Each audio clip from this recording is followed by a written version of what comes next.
Une chambre à soi.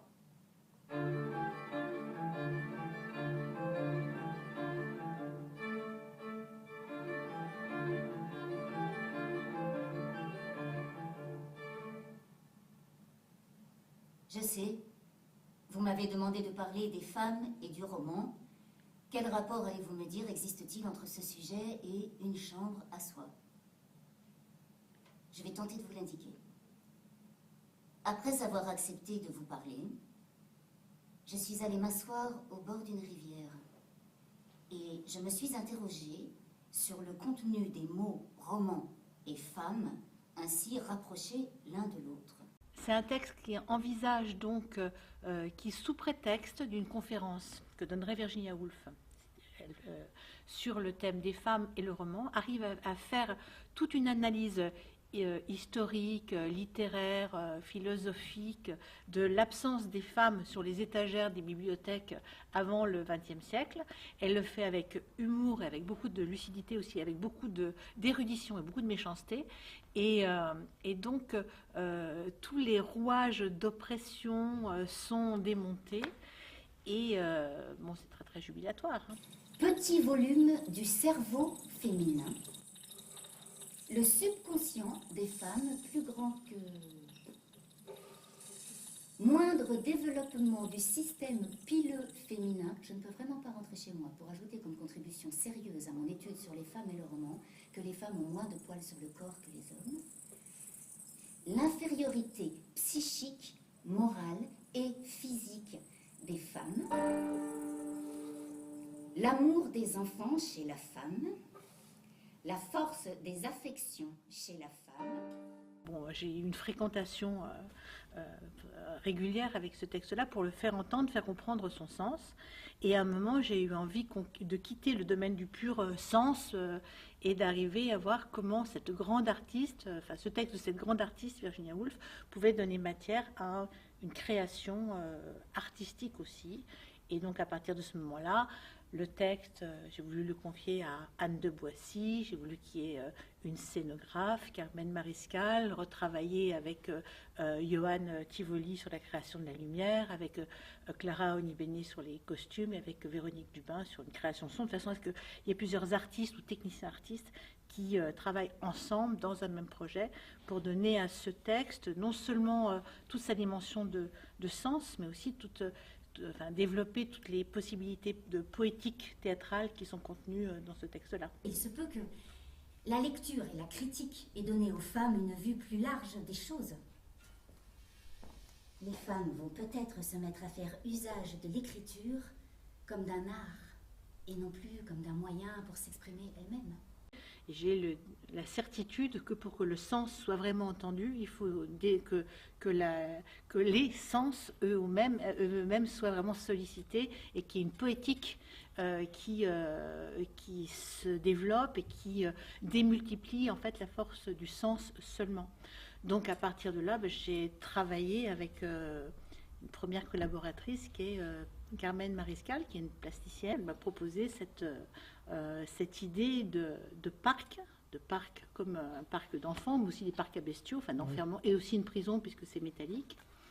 Et à partir de cette idée, eh bien, comme la différence entre le théâtre et puis les installations plasticiennes, c'est que le théâtre, c'est un art qui se développe dans un temps donné. Donc là, on a 1h10, et que donc le travail de mise en scène, le travail avec la lumière, avec le son, avec l'actrice et avec la scénographe, c'est de voir comment cette idée massive d'un parc n'est pas dévoilée tout de suite au spectateur, comment on croit qu'on est dans une conférence, puis qu'on se rend compte qu'on est dans un parc, puis que le parc lui-même, on est capable de l'exploser pour inventer une architecture qui peut évoquer une bibliothèque, ou des piles de livres qui peuvent évoquer des villes, des errances dans des chambres multiples.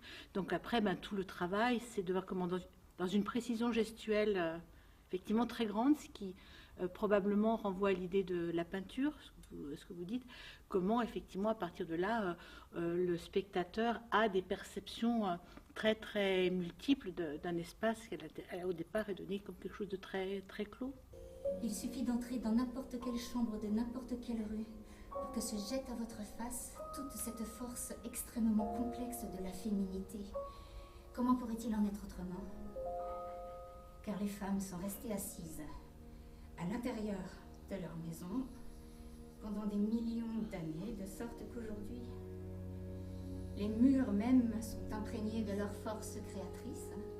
Et cette force créatrice surcharge à ce point la capacité des briques et du mortier qu'il faut maintenant trouver autre chose.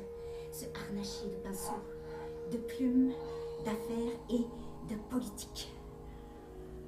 Mary Carmichael aura du pain sur la planche. Tant de faits nouveaux se prêtent à son observation. Elle n'aura plus besoin de se limiter aux honorables maisons de la haute bourgeoisie. Elle entrera, sans bienveillance ni condescendance, mais dans un esprit de camaraderie, dans ces petites chambres parfumées où sont assises la courtisane, la prostituée et la dame au petit chien. C'est vrai que le texte là, il dit vraiment ça. Maintenant, il ne faut absolument pas abdiquer un cheveu de ce qu'on est sous prétexte qu'on vous le demande. Il faut être absolument ce que vous voulez. Et à ce moment-là, c'est comme ça que vous devenez le plus porteuse de votre démarche d'artiste et donc de la démarche des artistes de toutes les femmes. Quoi qu'il en soit, la première chose que j'aimerais écrire ici, sur le feuillet qui porte l'entête « Les femmes et le roman », c'est qu'il est néfaste à celui qui veut écrire de penser à son sexe. Il est néfaste d'être purement un homme ou une femme. Il faut être femme masculin ou homme féminin. Il est néfaste pour une femme de mettre juste le plus petit accent sur une injustice, de plaider même avec raison une cause, d'une manière ou d'une autre, de parler sciemment comme une femme, car tout écrit volontairement tendancieux est voué à la mort. Cesse d'être fécond. Dors.